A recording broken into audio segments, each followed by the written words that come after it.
The rain drummed against my windshield, a steady rhythm that matched the pounding in my chest. My fingers clutched the steering wheel until my knuckles turned white, the cheap wedding ring on my left hand catching the dim glow from the dashboard.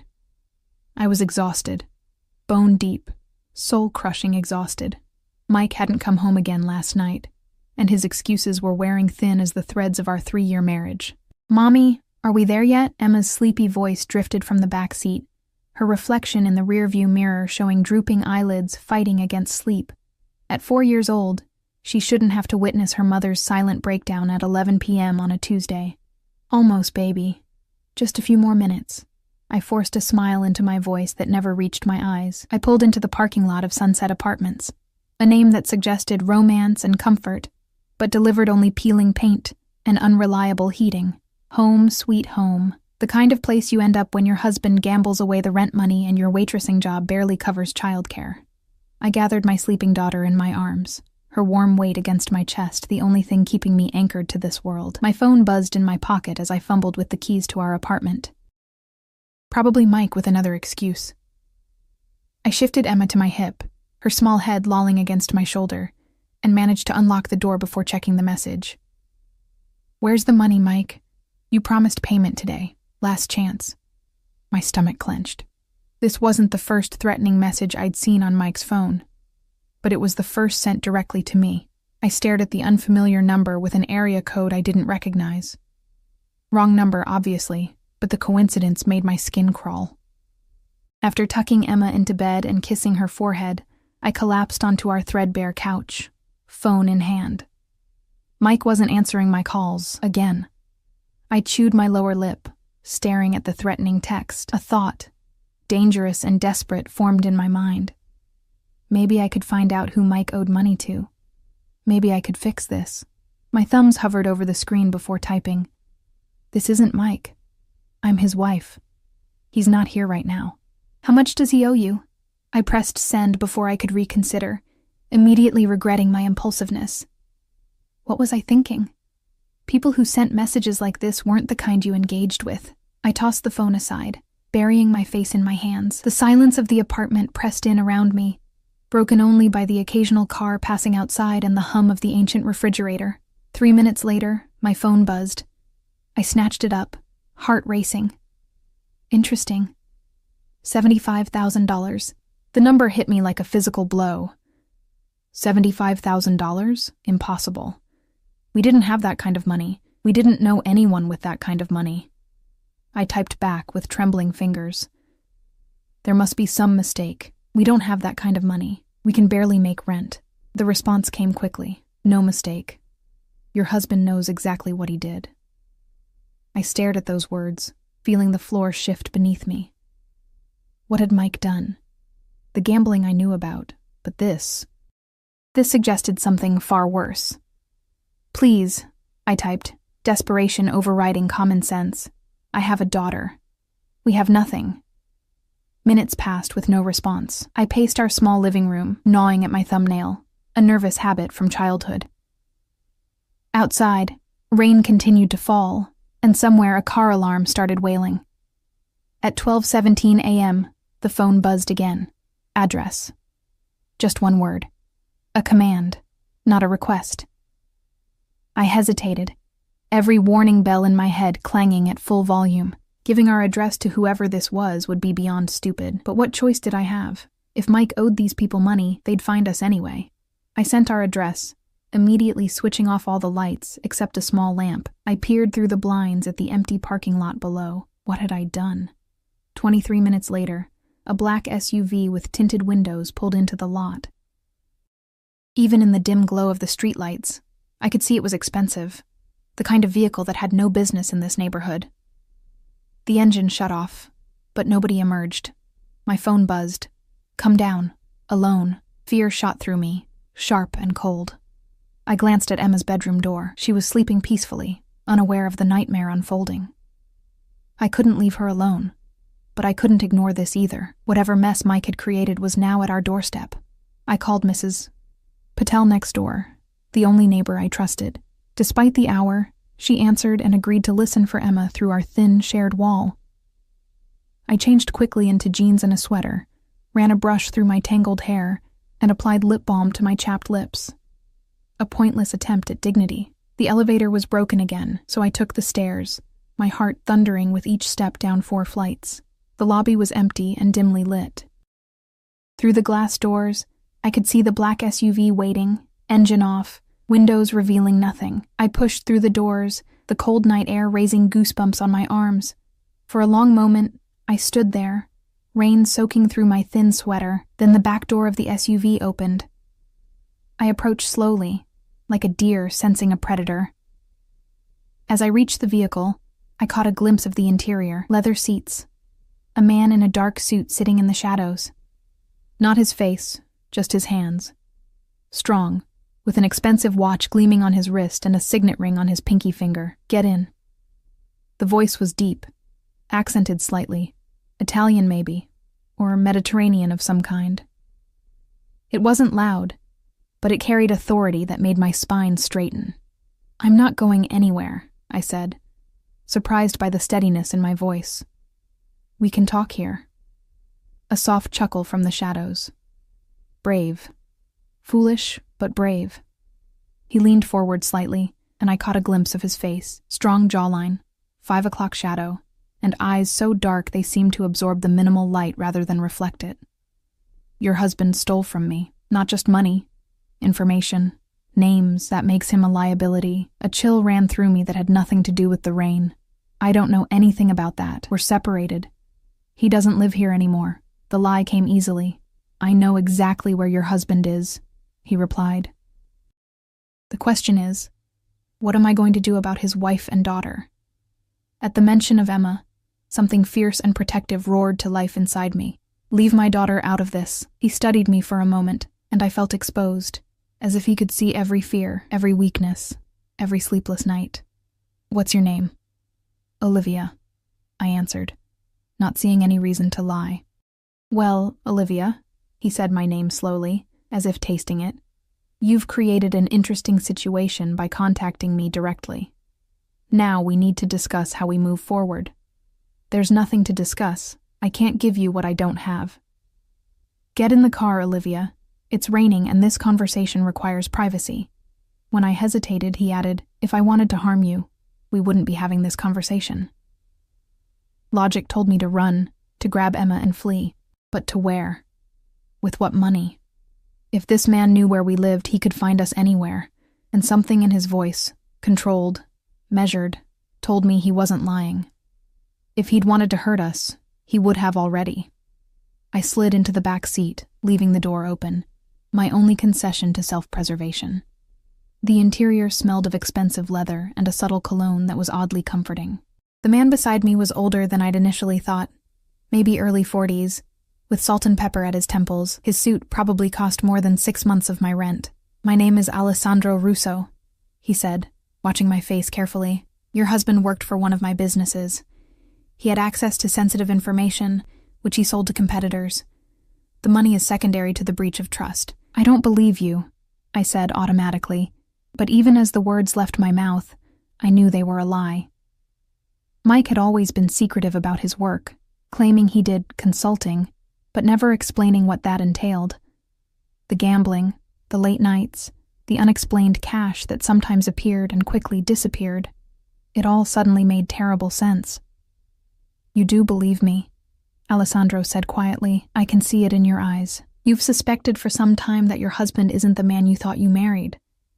Tears stung my eyes, and I blinked them back furiously. "What do you want from me?" "Information. Where is he hiding? Who has he contacted?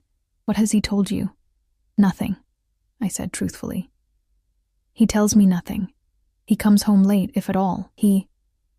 I stopped, not wanting to air my marital problems to this stranger. "I can't help you." Alessandro studied me in silence, his gaze moving over my face, down to my trembling hands, and back up. "You have a child to protect. I respect that. Here's what's going to happen. You'll come work for me." "What?" I stared at him in disbelief. "Your husband disappeared with my property. You'll help me recover it by working at my restaurant. You'll have access to people who might contact him, and you'll report anything you learn directly to me." You want me to be your spy? I couldn't keep the incredulity from my voice. I want you to pay your husband's debt in a way that doesn't involve more traditional methods. His voice remained calm, but the implied threat was clear. And if I refuse? Alessandro leaned back, his face once again in shadow. You won't. The certainty in his voice sent a shiver down my spine. He was right. I wouldn't refuse. Not when Emma's safety was at stake. When do I start? I asked, resignation coloring my tone. Tomorrow evening, 7 o'clock. The address will be sent to your phone. He reached out and handed me a business card with just a phone number embossed in silver. If your husband contacts you, you call this number immediately. I took the card, our fingers brushing momentarily. His hand was warm despite the cool air. How do you know I won't just take my daughter and run? Alessandro smiled then, a genuine smile that transformed his severe features and reached his eyes. It was more terrifying than his threats. Because you're smart, Olivia, and because I'll know if you try. As if on cue, the driver's door opened, and a mountain of a man stepped out, circled the car, and opened my door wider. A clear dismissal. One more thing, Alessandro said as I moved to leave. Don't attempt to contact the police. It would be unfortunate for everyone involved. I nodded, not trusting myself to speak. As I stepped out of the car, he called after me. Your daughter. What's her name? I froze, torn between protecting Emma by keeping her name secret and fearing what refusing to answer might provoke. Emma, I said finally. Her name is Emma. A beautiful name. Alessandro replied. Make sure she's taken care of tomorrow night. A babysitter I can verify. I'll have someone pick you up. Before I could respond, the door closed and the SUV pulled away, leaving me standing in the rain, clutching a business card and wondering if I'd just made a deal with the devil himself. I took the stairs back to the apartment slowly, legs shaking with delayed adrenaline. Mrs. Patel was waiting outside my door, concern etched into her kind face. Everything okay, dear? She asked, eyeing my rain-soaked clothes. Yes, I lied, forcing a smile. Just a misunderstanding with a friend. Thank you for listening for Emma. After she left, I checked on my daughter, still sleeping peacefully, curls splayed across her pillow. I sank to the floor beside her bed, silent tears streaming down my face. What had Mike gotten us into, and what was I going to do now? My phone buzzed with a text message from the same unknown number. 7 p.m. tomorrow. Car will arrive at 6:30. Wear black. I rested my head against the wall, listening to my daughter's steady breathing and the continued pattering of rain against the windows. In the span of a single hour, my life had changed irrevocably. I was now entangled with a dangerous man who clearly ran in circles I couldn't begin to comprehend. A man who, despite his politeness, had threatened my family. A man whose dark eyes had seen right through me. And tomorrow, I would begin working for him. Morning came too quickly, sunlight streaming through the thin curtains and illuminating the living room where I'd eventually collapsed on the couch. I hadn't slept more than an hour or two, my mind racing with questions and fears. What kind of restaurant would a man like Alessandro Russo own? What exactly would my job entail? And most importantly, where was Mike, and what had he done? Emma's cheerful voice calling, "Mommy," pulled me from my thoughts. I plastered on a smile and went through our morning routine. Breakfast, getting her dressed for preschool, packing her lunch, all while feeling like I was moving underwater. Are you sick? Emma asked, her small hand reaching up to touch my cheek. Your eyes look funny. Just tired, sweetie, I assured her, kneeling to zip up her jacket. Mommy didn't sleep well. After dropping Emma off, I called in sick to the diner where I worked. Losing a day's wages would hurt, but I needed time to prepare for whatever awaited me that evening. I spent the morning calling every contact in my phone who might have heard from Mike.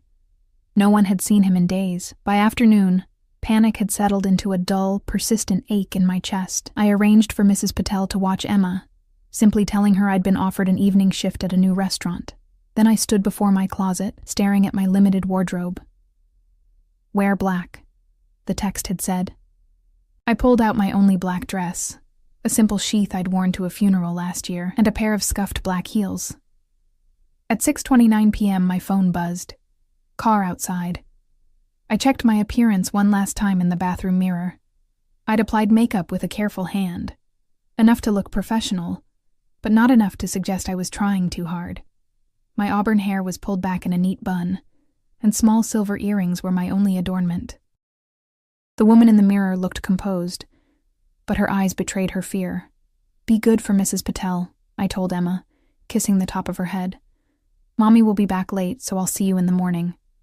"Bring me a surprise?" she asked hopefully. I forced a smile. "We'll see." The black SUV from last night was idling at the curb, though Alessandro wasn't inside. Instead, the driver, the same mountain of a man, nodded curtly as I slid into the back seat. "Where are we going?" I asked as we pulled away. "Little Italy," he replied, his deep voice startling after his previous silence. "The Crimson." I'd heard of the Crimson, of course. It was one of those exclusive restaurants you read about in magazines. Impossible to get reservations, frequented by celebrities and the city's elite. What I hadn't known was that Alessandro Russo owned it. The drive took 30 minutes, carrying us from my neighborhood of discount stores and pawn shops to the glittering heart of downtown. When we arrived, the driver bypassed the main entrance and took me through a side door that led directly to an office. Alessandro was waiting, dressed in a perfectly tailored black suit that made mine look like the bargain rack special it was. He looked up from his desk, his dark eyes assessing me with that same penetrating gaze that had unsettled me the night before. "Olivia," he said, rising to his feet with fluid grace, "you look appropriate." Not a compliment, just an observation. I bit back a sarcastic reply. "Your role is simple," Alessandro continued, circling his desk to stand before me. "You'll work as a hostess, greet guests, take coats, escort them to tables. The real purpose, however, is to observe and report. My restaurant attracts a particular clientele. Some of them may have had dealings with your husband. And if I see someone who knows Mike," I asked, "you say nothing to them. You tell me. That's all." His tone left no room for questions. "Marco will show you the dining room and introduce you to Sophia, the head hostess. You'll follow her instructions." The mountain man, Marco, appeared at the door, and I realized Alessandro was dismissing me. As I turned to leave, his voice stopped me. "Olivia." I looked back, meeting his gaze. "Don't disappoint me." Those 4 words carried more weight than any threat could have. The restaurant was stunning, all crimson velvet and dark wood, with crystal chandeliers casting a warm glow over the intimate space. Sophia, a tall, elegant woman with a perfect blonde chignon, eyed me with poorly disguised suspicion. "Mr. Russo doesn't usually hire staff personally," she remarked, as she showed me the reservation system. "You must have impressed him." The insinuation was clear in her tone. I straightened my spine. "I'm just here to work," I replied evenly. Sophia raised a perfectly sculpted eyebrow, but said nothing more.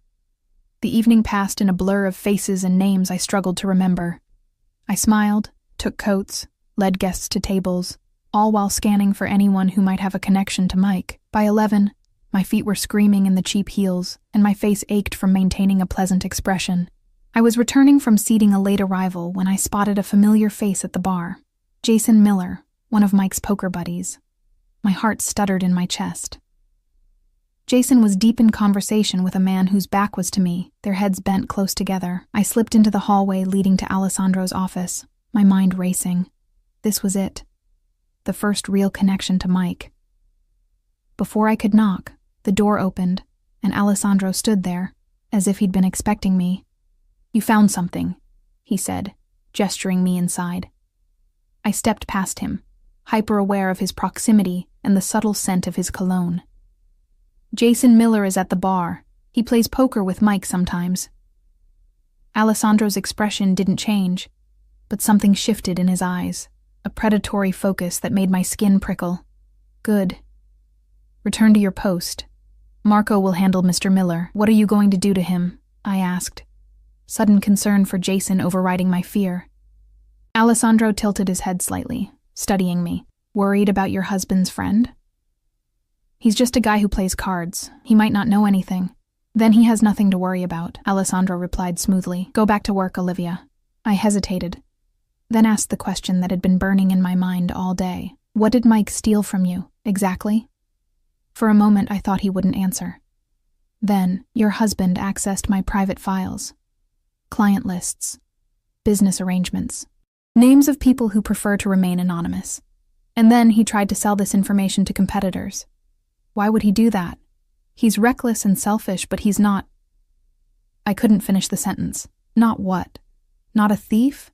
Not a man who would betray his employer? Alessandro stepped closer, close enough that I had to tilt my head to maintain eye contact. You don't know your husband as well as you think, Olivia. The truth of his words stung. Did I really know Mike at all? The man who'd charmed me 5 years ago with his easy smile and grand promises now seemed like a stranger. Go back to work, Alessandro said, more gently this time. We'll discuss this later. I returned to the hostess stand, my mind churning. From my position, I could see Marco approach Jason at the bar. They spoke briefly. Then Jason followed Marco toward the back of the restaurant. The man Jason had been speaking with remained at the bar, seemingly unconcerned. An hour later, as the restaurant was emptying, Sophia informed me that Mr. Russo wanted to see me in his office. My pulse quickened. Had they learned something from Jason? This time, Alessandro wasn't alone. Jason sat in a chair across from the desk, his face pale, a sheen of sweat on his brow. Marco stood by the door, arms crossed over his massive chest. Sit down, Olivia, Alessandro said, indicating a second chair. I perched on the edge of the seat, avoiding Jason's startled gaze. Mr. Miller has been most cooperative, Alessandro continued, his tone conversational. He hasn't seen your husband in over a week, but he did mention something interesting. He nodded to Jason, clearly a command to speak. Jason swallowed hard. Mike called me 3 days ago, said he was in trouble and needed a place to crash. I told him no way. I've got a family, you know. He sounded desperate. Mentioned something about having information that could set him up for life. Did he say where he was? I asked. Jason shook his head. Nah, but he mentioned heading south. Said something about Miami being nice this time of year. Alessandro and I exchanged a glance. It wasn't much, but it was something. You can go, Mr. Miller, Alessandro said. But remember our discussion, not a word to anyone. Jason practically ran from the room, not even acknowledging me on his way out. After Marco escorted him to the exit, Alessandro turned his attention to me. You did well tonight, he said, surprising me with what sounded like genuine approval. I just saw someone I recognized. Many would have remained silent, hoping to protect their spouse. He leaned back in his chair, watching me with that unnerving intensity. You're more pragmatic than I expected. I'm not protecting Mike, I said flatly. I'm protecting my daughter.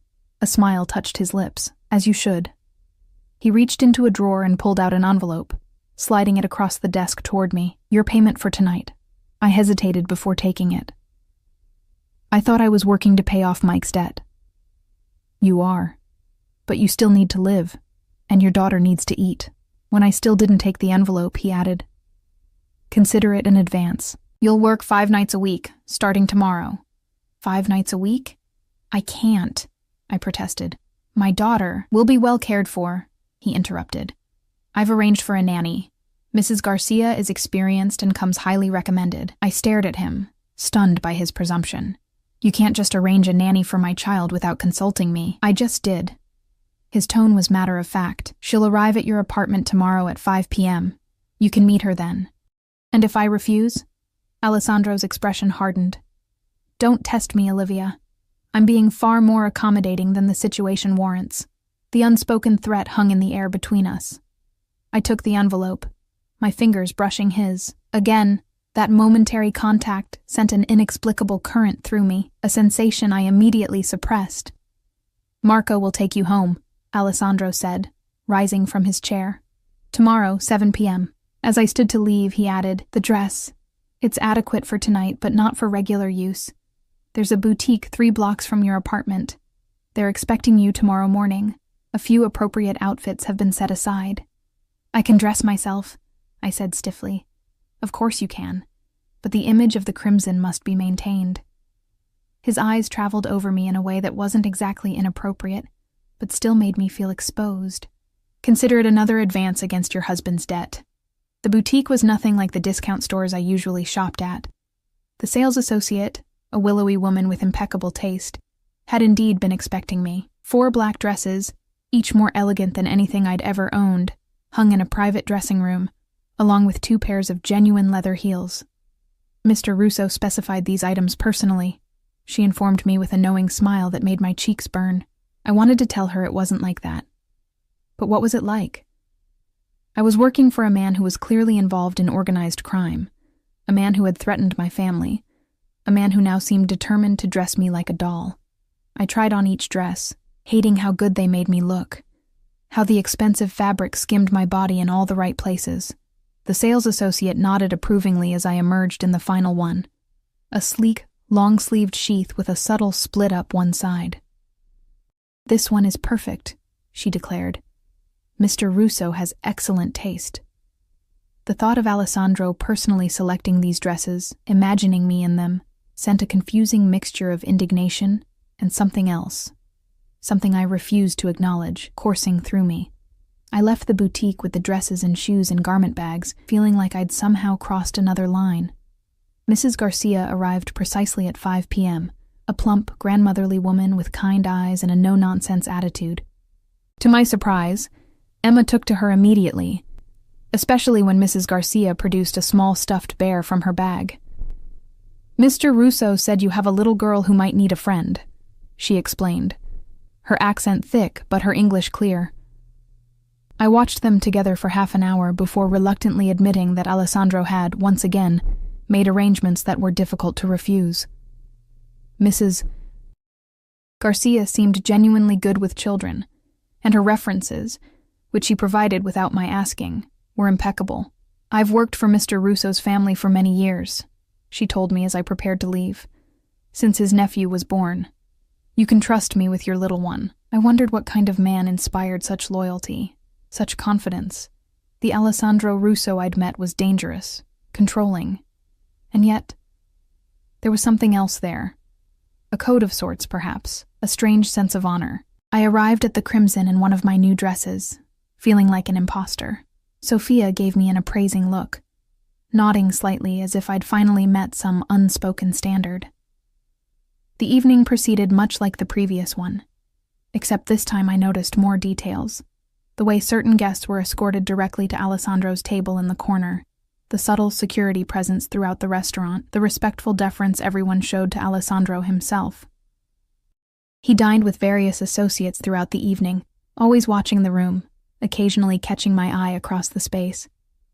Each time our gazes met, I quickly looked away, unsettled by the jolt of awareness that passed between us. Near closing time, a commotion at the front door drew my attention.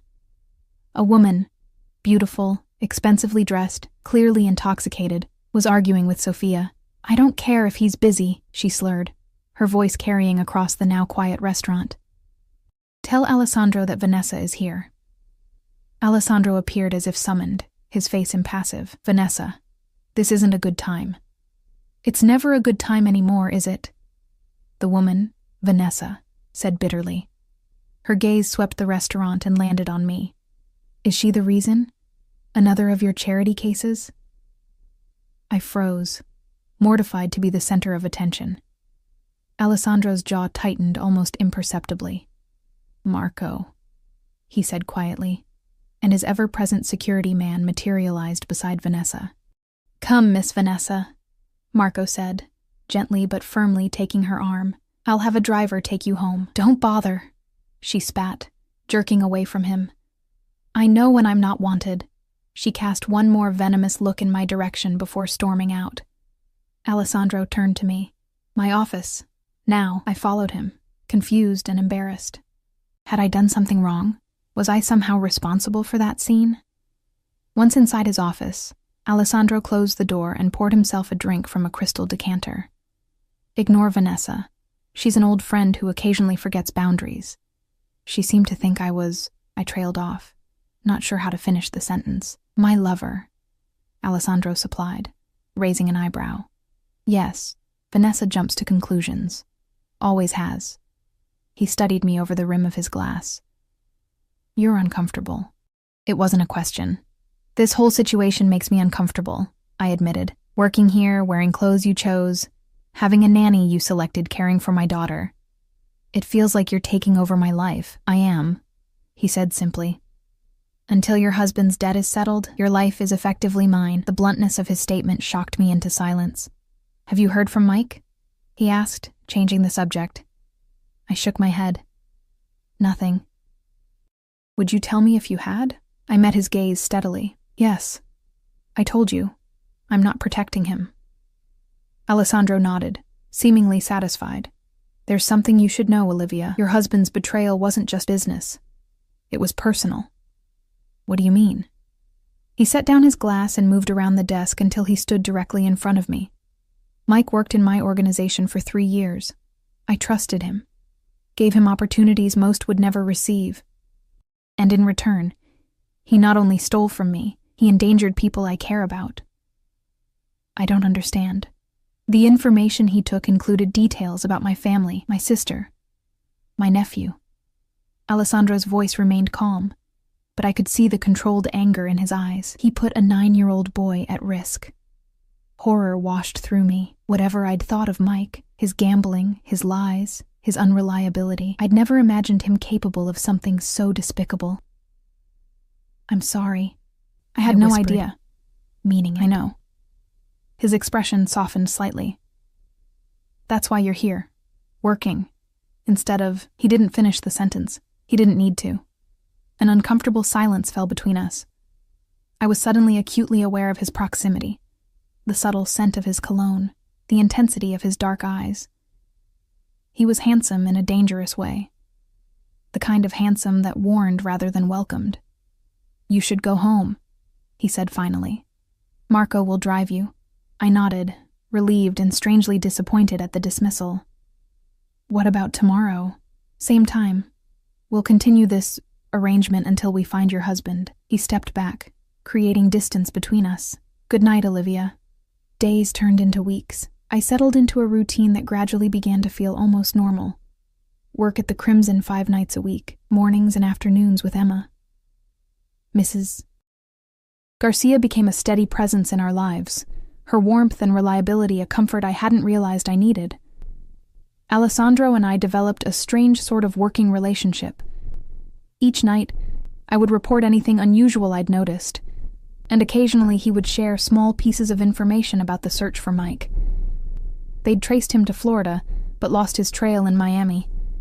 They'd frozen accounts he'd tried to access. They were closing in, Alessandro assured me, but I wasn't sure if that was meant to comfort or frighten me. I learned more about Alessandro too, mostly from the staff who had worked for him for years. He had come to America as a teenager, built his business empire from nothing. The restaurant was only one of many enterprises. He was demanding but fair, ruthless with enemies, but generous with friends. He had never married, though there had been women, like Vanessa, who had tried to change that. What no one said, but everyone knew, was that Alessandro Russo wasn't just a successful businessman. The whispers, the deference, the fear, it all painted a clear picture of a man deeply connected to organized crime. Yet the more I learned about him, the harder it became to see him as the villain in my story. He was dangerous, yes, capable of violence, certainly. But there was an integrity to him that Mike had never possessed. One night, about a month into my employment, Alessandro invited me to join him for dinner after my shift ended. It wasn't a request I could refuse, though part of me didn't want to. We sat at his private table, the restaurant empty except for staff cleaning up. He ordered for both of us, a presumption I would have resented from anyone else but had come to expect from him. You're adjusting well, he observed, watching me over the rim of his wineglass. I shrugged. I don't have much choice. We always have choices, Olivia. They're just not always choices we want to make. He studied me with that penetrating gaze that seemed to see right through me. You're different than I expected. What did you expect? Someone weaker. Someone who would beg or cry or run. His lips curved slightly. Instead, you face each day with a quiet strength that's impressive. The compliment, unexpected and seemingly sincere, warmed me more than it should have. I do what I have to for Emma, your daughter. Yes, he nodded. How is she? Good, she likes Mrs. Garcia. I hesitated, then added, "She asks about her father sometimes." Alessandro's expression darkened. "What do you tell her?" "That he's away for work. She's 4. She doesn't need the complicated truth." I took a sip of the wine, rich and velvety, probably costing more than I used to make in a day. "What will happen to him when you find him?" Alessandro was quiet for a long moment. "That depends on several factors. His cooperation, the recovery of what he stole." His eyes met mine. "And perhaps on you." "On me?" I set down my glass. "What do you mean?" "You've proven your value, Olivia, your loyalty, even under difficult circumstances." He leaned forward slightly. "I could use someone like you in my organization permanently. Someone observant, discreet, trustworthy." "I'm a waitress," I said. "A single mom. I'm not cut out for whatever this is." "You underestimate yourself." His hand moved across the table, not quite touching mine, but close enough that I could feel the heat of his skin. "Think about it. A real future. Security for you and Emma. The offer hung between us, tempting and terrifying." Before I could respond, Marco appeared at Alessandro's side, murmuring something in his ear. Alessandro's expression shifted immediately to one of focused intensity. "We need to go," he said, standing abruptly. "Now, what's happening?"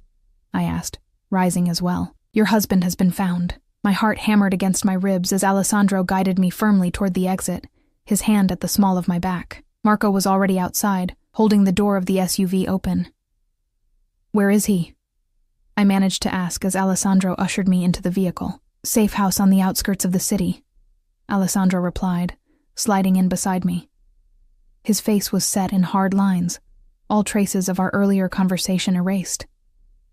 He was trying to return to the city. One of my men recognized him at a bus station. The SUV pulled away from the curb, moving swiftly through the late-night traffic. Alessandro made a brief phone call in Italian, his voice low and controlled, but with an undercurrent of tension I hadn't heard before. "What are you going to do to him?" I asked when he ended the call. Alessandro turned to look at me, his dark eyes unreadable in the dim light. "That depends on what he has to say for himself, and on whether he still has what he stole." I swallowed hard, suddenly facing the reality of the situation. For weeks I'd been living in a strange limbo, working for Alessandro, gradually becoming entangled in his world. Now, with Mike's capture, whatever protection that arrangement had provided might disappear. "And what happens to me?" I asked, my voice barely above a whisper. Alessandro studied me for a long moment. "That," he said slowly, "is entirely up to you." Before I could ask what he meant, the SUV slowed and turned down a long, dark driveway. We pulled up to a modest house set back from the road, surrounded by trees. 2 men stood outside, their stances alert and watchful. "Stay close to me," Alessandro instructed as we exited the vehicle. "Say nothing unless I tell you to speak." I nodded, my mouth suddenly dry. Marco moved ahead of us, speaking quietly to the guards. One opened the door, and Alessandro guided me inside, his hand returning to the small of my back, a gesture that felt both possessive and protective. The house was sparsely furnished but clean. We moved through a short hallway into what must have been the living room. And there, sitting on a chair with his hands bound in front of him, was Mike. I almost didn't recognize him. His usually carefully styled hair was disheveled and greasy. A week's worth of stubble covered his face. His eyes, those charming blue eyes that had once made my heart race, were bloodshot and filled with fear. When he saw me, they widened in shock. "Liv?" His voice cracked. "What the hell are you doing here?" Before I could respond, Alessandro stepped forward. "Your wife has been working to pay off your debt, Michael. Something you failed to do." Mike's gaze darted between us, a flash of understanding, and something like disgust crossing his features. "Jesus, Liv, you're sleeping with him?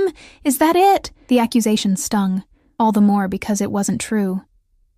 "No," I said coldly. "I've been working at his restaurant trying to clean up your mess, while you abandoned your daughter." "I didn't abandon her. I was trying to protect you both." Mike's voice rose desperately. "This man is dangerous, Liv. You don't know what he's capable of." "I'm learning," I replied quietly, glancing at Alessandro. His face remained impassive, but I caught a flicker of something in his eyes. Approval, perhaps. "Where is it, Michael?" Alessandro asked, his tone conversational but laced with menace. "The drive containing my files." Mike licked his lips nervously. "I don't have it anymore. I sold the information." Alessandro moved with startling speed. One moment he was beside me, the next he had Mike by the throat, lifting him partially out of the chair. "To whom?" he demanded, his voice deadly quiet. "Donovan," Mike choked out. "James Donovan. He paid me $20,000, that's all." Alessandro released him, and Mike collapsed back into the chair, coughing and gasping for air. "Donovan," Alessandro repeated, as if testing the name. He turned to Marco. "Find him." Marco nodded and stepped outside, phone already in hand. "$20,000, Alessandro said, turning back to Mike. "You betrayed me, endangered my family, for $20,000. His contempt was palpable. "And where is this money now?" Mike's eyes dropped. "Gone. I had debts, and then I needed to disappear." Alessandro laughed, a sound without humor. "So you have nothing. No money, no information, nothing to bargain with." He shook his head. "Not very smart, Michael." I watched this exchange with a strange sense of detachment, as if I were observing a scene in a movie rather than the potential execution of my husband. The man sitting before us, pathetic and frightened, was so far removed from the charming, confident Mike I'd fallen in love with that he might as well have been a stranger. "Please," Mike said, his eyes darting to me. "Liv, tell him I'm sorry. Tell him I have a family." Alessandro turned to me, eyebrow raised. "Yes, Olivia, tell me about his family.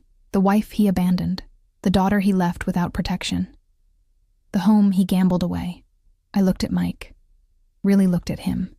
Beyond the fear and desperation in his eyes, I saw the selfishness that had always been there, the willingness to sacrifice others for his own benefit. I'd been blind to it for years, making excuses, forgiving the unforgivable. "You lied to me," I said quietly, "for our entire marriage, about everything.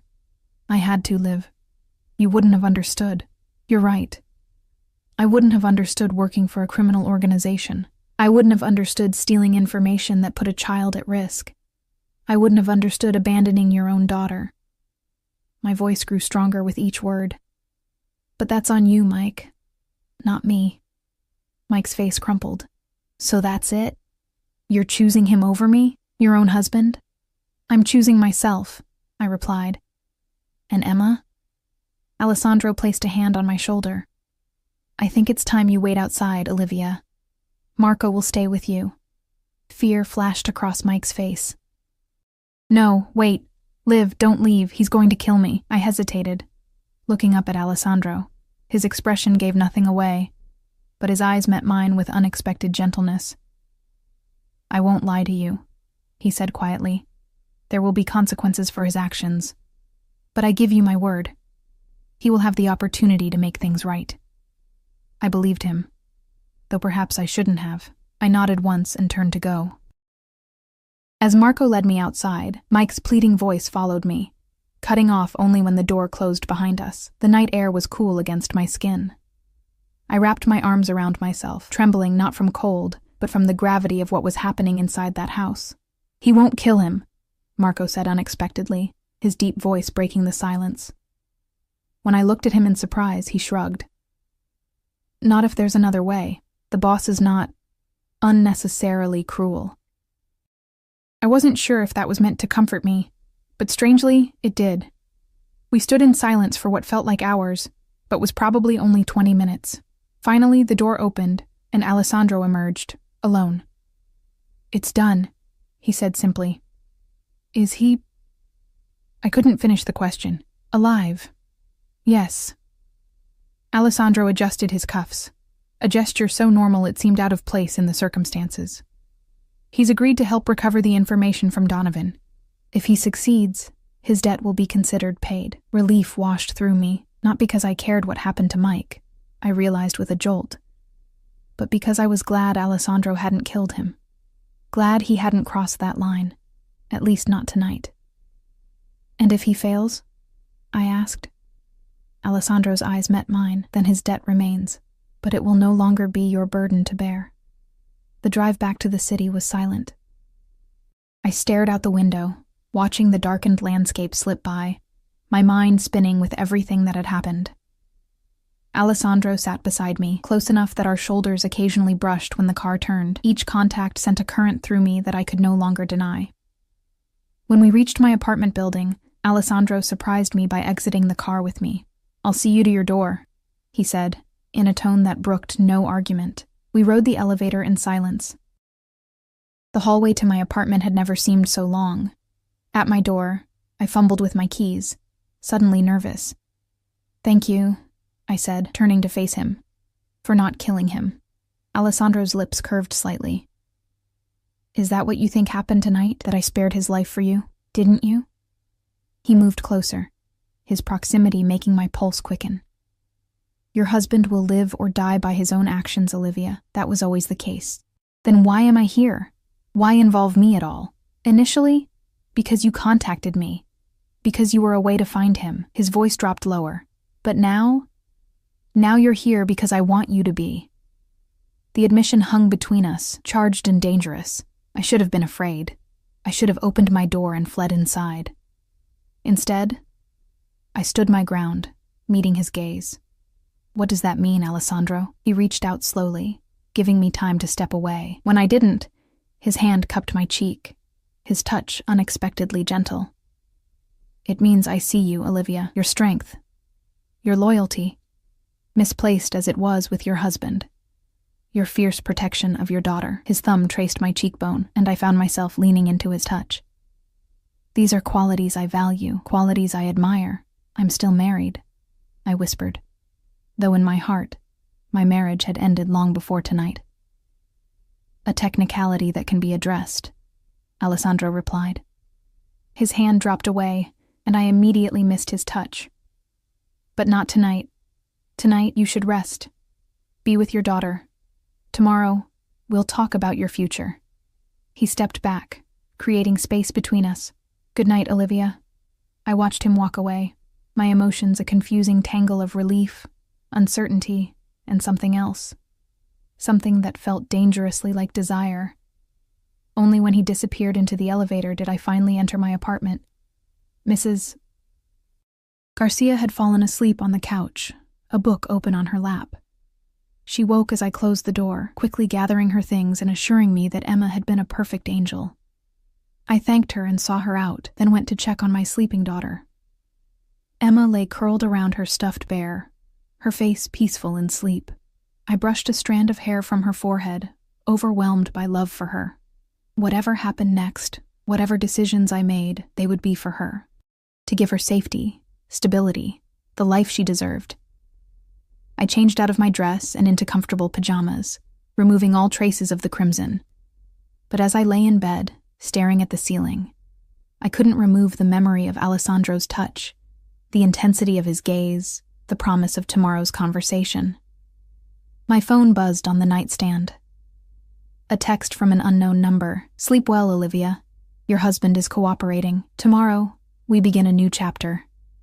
I closed my eyes, letting exhaustion finally claim me. But not before acknowledging a truth I'd been fighting for weeks. My life had become irrevocably entangled with Alessandro Russo's, and part of me didn't want to escape. 3 days passed with no word from Alessandro. The Crimson was unexpectedly closed for renovations, according to the sign on the door. Mrs. Garcia still arrived each evening, explaining that Mr.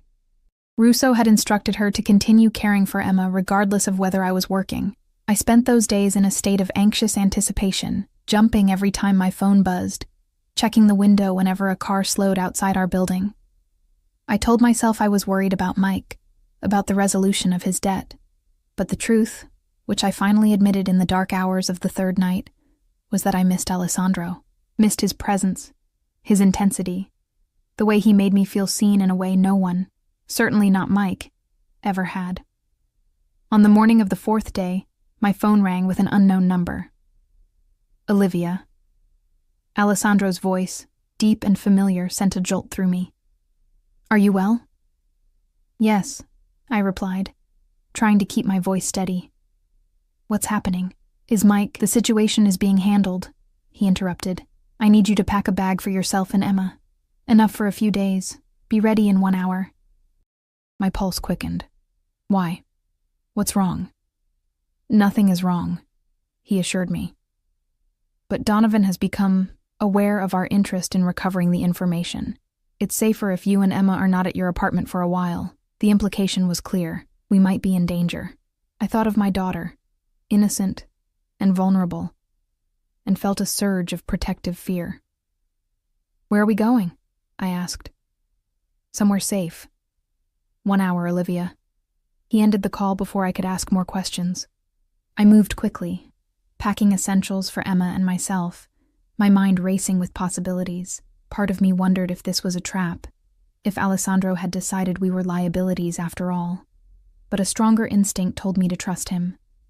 Whatever else he might be, Alessandro Russo had been honest with me from the beginning. Exactly 1 hour later, a black SUV pulled up outside. It wasn't Marco driving this time, but a younger man who introduced himself as Paolo. The drive took us out of the city, through increasingly affluent neighborhoods, until we turned through an ornate iron gate set in a high stone wall. Beyond stretched manicured grounds leading to a large Mediterranean-style mansion. Is this... I began, unable to finish the question. Paolo nodded. Mr. Russo's home. He's waiting for you inside. Emma, excited by the adventure, tugged at my hand as we approached the imposing front door. It opened before we reached it, revealing a slim, elegant woman in her 50s. You must be Olivia, she said, her accent similar to Alessandro's but softer.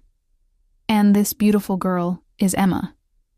I'm Maria, Alessandro's housekeeper. Come, he's in his study. We followed her through a grand foyer into a home that managed to be both luxurious and tasteful. Nothing ostentatious, just quality everywhere you looked. Maria led us to a heavy wooden door, knocked once, then ushered us inside. Alessandro stood at a large window overlooking the grounds, his back to us. He turned as we entered, and I was struck again by his commanding presence. He'd rolled the sleeves of his crisp white shirt to his elbows, revealing strong forearms dusted with dark hair. His expression softened when he saw Emma half hiding behind my legs. Thank you for coming, he said, approaching us slowly. He crouched down to Emma's level, his movements careful, non-threatening. You must be Emma. I've heard so much about you, my daughter, usually shy with strangers, especially men, surprised me by stepping forward. Are you my mommy's boss? She asked bluntly. A smile touched Alessandro's lips. Something like that. I'm Alessandro. Emma considered this. That's a long name. Yes, it is. My friends call me Alex. Can I call you Alex? His smile widened. I would be honored. He straightened, addressing me now. Maria will show you to your rooms. You'll be staying in the East Wing, complete privacy, but with security nearby at all times. How long will we be here? I asked. Until it's safe to return, he replied simply. We should know more tonight. Donovan has agreed to a meeting. And Mike? Alessandro's expression hardened slightly. Is fulfilling his part of our arrangement. Don't worry about your husband, Olivia. Focus on keeping yourself and Emma comfortable. Maria led us to a beautiful suite of rooms. A large bedroom for me, connected to a smaller one for Emma, plus a shared sitting area and bathroom. Everything was exquisitely decorated in soothing creams and blues. Fresh flowers sat on every surface, and a selection of toys and books had been thoughtfully arranged in Emma's room. Alessandro requested these specifically for the little one, Maria explained, seeing my surprise. He wanted her to feel at home. The thought of Alessandro Russo, feared Mafia boss, personally selecting stuffed animals and picture books for my daughter created a strange warmth in my chest. Emma, delighted with her temporary kingdom, immediately began exploring the treasures. Mr. Russo has asked that you join him for dinner, Maria added. At 7. I can watch Emma if you like. I agreed, grateful for the opportunity to speak with Alessandro alone. The rest of the day passed pleasantly, with Emma enchanted by the gardens and the small indoor pool Maria showed us. By the time evening approached, my initial fear had been replaced by curiosity and that same strange anticipation I'd felt in Alessandro's presence before. I dressed carefully in one of the dresses he'd chosen for me at the boutique, applied light makeup, and left Emma happily playing a board game with Maria. A different staff member led me to a smaller, more intimate dining room than I'd expected, where Alessandro waited alone. He rose as I entered, his dark eyes moving appreciatively over me. "You look beautiful, Olivia." "Thank you," I replied, taking the seat he held out for me. "Your home is amazing." "It's just a house," he said, resuming his own seat. "One of several I maintain." "For security?" He nodded, pouring wine for both of us. "Among other reasons." "How is Emma settling in?" "She's in heaven," I admitted. "The toys, the pool, she thinks we're on vacation." "And you?" His gaze held mine over the rim of his glass. "What do you think?" I considered the question carefully. "I think you brought us here to protect us. What I don't understand is why. Isn't it obvious?" Alessandro set down his glass. "You've become important to me." The simple admission sent a flutter through my stomach. "Because I'm useful to you? Because I'm helping you find Mike?" "No." His voice was firm. "Because you're extraordinary, Olivia. Your strength, your dignity in impossible circumstances, your devotion to your daughter, from the moment you stood in the rain outside your apartment building, refusing to get in my car until you had answers. I've been—" He paused, searching for the right word. "Intrigued." Heat rose to my cheeks under his intense gaze. "I'm just doing what I have to do, which is exactly what makes you extraordinary." He leaned forward slightly. "Most people, when faced with danger, either crumble or run. You stood your ground. You negotiated, even when you had no leverage. You protected what was yours." I looked down, uncomfortable with his praise. I was terrified. Courage isn't the absence of fear, Olivia. It's acting despite it. His hand moved across the table, covering mine. Unlike before, this time he didn't hesitate to touch me. "And now I find myself in the unexpected position of wanting to protect what's yours, because I've begun to think of it as mine as well." My heart raced at his words, at the possessive curl of his fingers around mine. "We don't belong to you, Alessandro." "Don't you?" His thumb traced circles on my palm.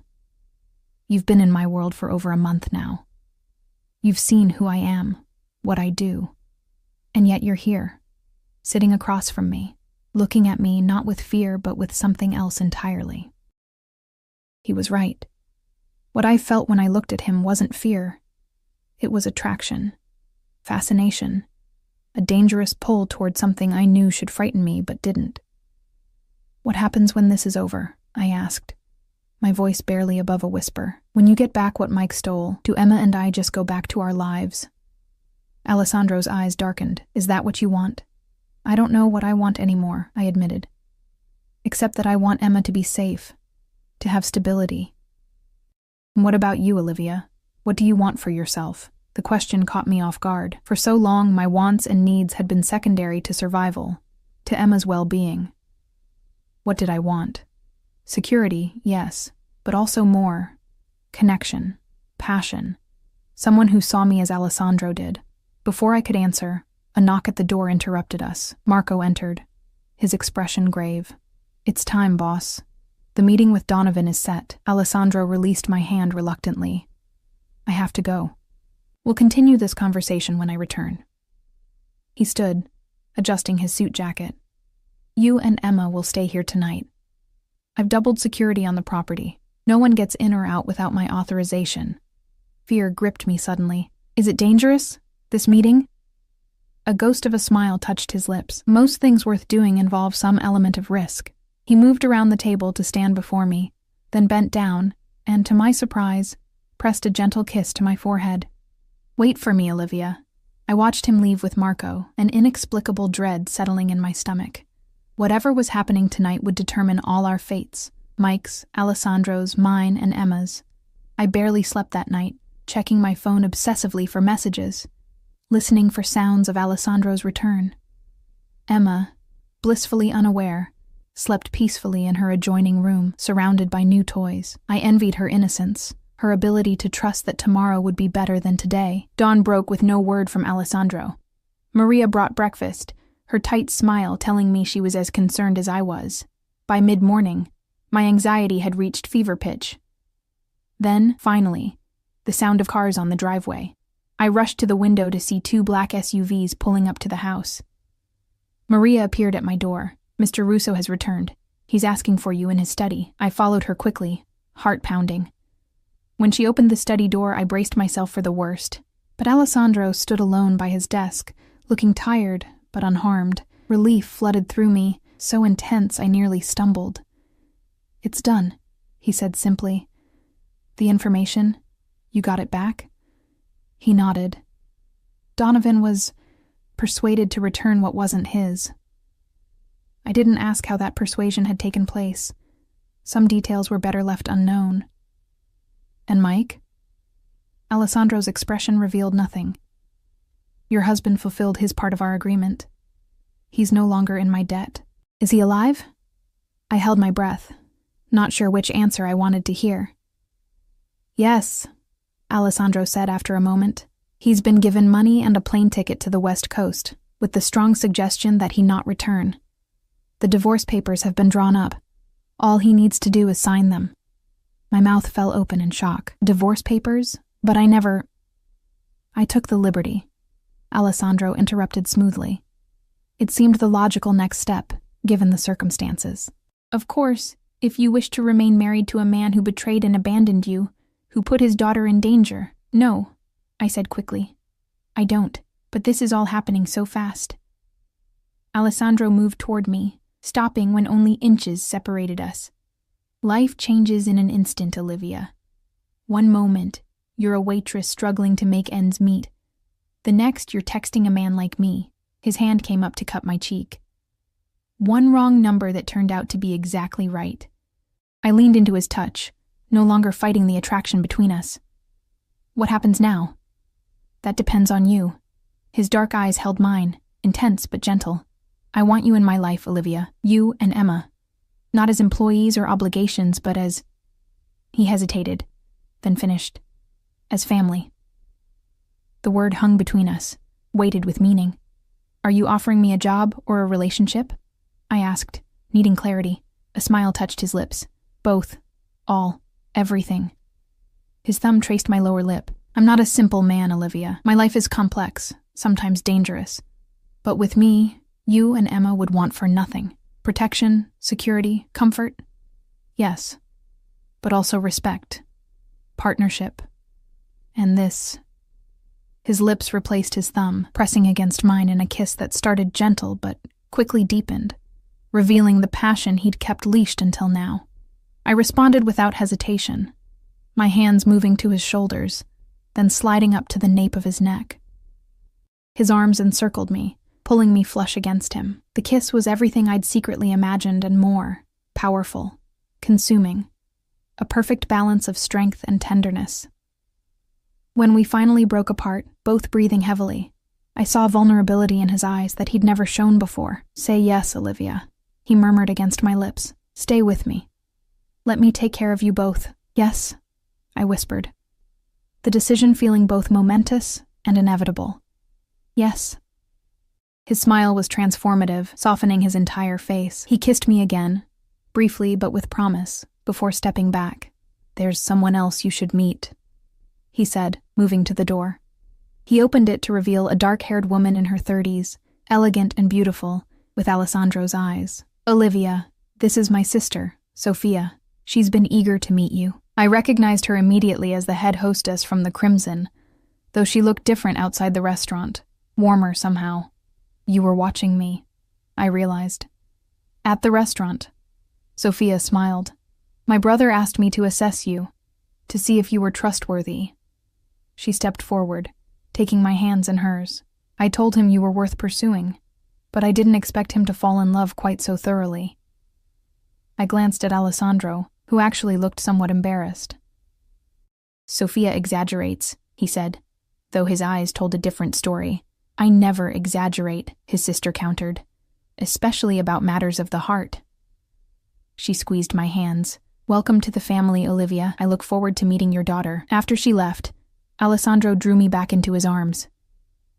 "My sister approves," he murmured. "That's rare." "I'm still trying to process everything," I admitted. "A month ago, you were threatening me. Now I'm offering you the world," he finished. "On one condition." "What's that?" "No more texting other men," he said with mock seriousness. accidentally or otherwise. I laughed, the sound foreign to my ears after weeks of tension and fear. I think I can manage that. 6 months later, Emma and I were fully settled in Alessandro's home. Our home. The divorce from Mike had been finalized quickly, with him signing away all parental rights in exchange for a generous settlement that Alessandro insisted on providing to ensure he stays far away. Emma had adapted with the resilience of childhood, calling Alessandro Alex, and delighting in his attention. He surprised me daily with his patience with her, his willingness to sit through tea parties and bedtime stories with the same focus he gave to his business dealings. As for me, I'd found my place both in his home and in his organization. I now managed the Crimson officially, discovering a talent for business I'd never had the opportunity to develop before. Alessandro respected my independence while providing the security I'd always craved, and at night, in our shared bedroom, I discovered passion I'd never imagined existed. Alessandro was as intense and commanding in our intimate moments as he was in business, but always with an underlying tenderness that was for me alone. We married in a small ceremony on the grounds of our home, with Emma as flower girl and Sophia as my maid of honor. As Alessandro slid the ring onto my finger, far more extravagant than the cheap band Mike had given me, he whispered words meant only for me. From the moment you texted me by mistake, you were mine. And I was yours. Life with Alessandro wasn't always easy. His business sometimes took him away for days. There were moments of danger, late-night meetings, occasional threats that required increased security.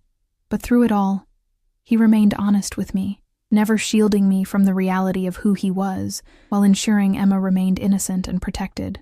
I sometimes thought about how it all began. With a wrong number, a desperate text, a rainy night confrontation. One small mistake that had changed everything, had led me to a man who saw me, valued me, protected what was mine as fiercely as if it were his own. Which, I supposed, as I watched Alessandro swing Emma up into his arms, her laughter ringing across our garden, it now was.